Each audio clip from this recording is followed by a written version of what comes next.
Et ben de la même façon, On dire, appelle ça, d'ailleurs, pour l'anecdote, on appelle ça le biais de réactance. excellent. Mm.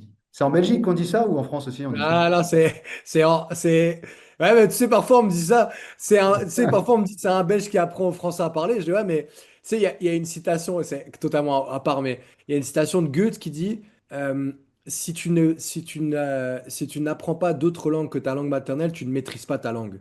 Et le problème, c'est qu'en France, vous, dans votre énorme arrogance, vous pensez que, comme les Américains, la seule langue au monde, c'est le français.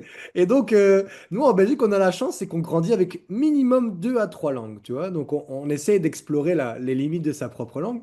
Et donc, oui, non, mais ça s'appelle bien le biais de, le biais de réactance, que ce soit en Belgique, en Suisse ou même en Nouvelle-Zélande. Voilà.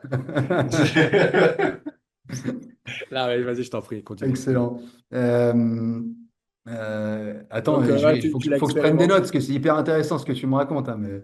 Donc, tu Euh, disais, ouais, c'est mieux d'expérimenter, de mettre toi-même ta main sur la plaque avant d'expérimenter. ouais, en fait, si tu veux, c'est l'expérience que moi j'ai au contact des honneurs et des personnes à qui j'essaye de transmettre mon expérience. C'est que cette partie de process froid, c'est très facile de la transmettre. Cette partie de, tu sais, ta vie va changer. On parle de quelque chose qui est hypothétique, futur.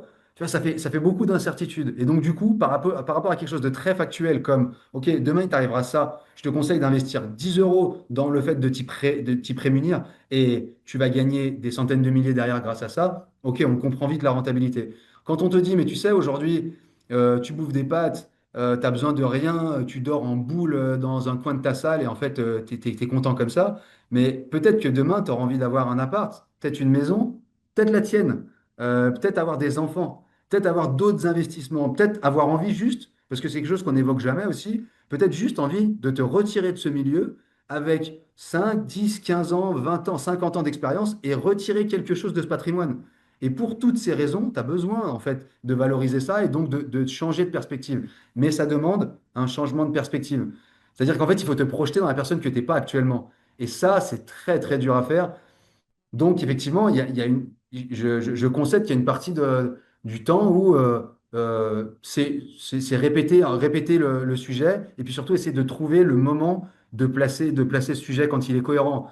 Quand un Mm. honneur vit une expérience de vie qui l'amène à changer d'opinion, eh ben, effectivement, c'est peut-être à ce moment-là, moi, que je peux les aider en disant, bah, effectivement, tu vois, à ce moment-là de ta vie, c'est peut-être cohérent d'envisager les choses comme ça parce que, comme tu peux le voir, les choses évoluent.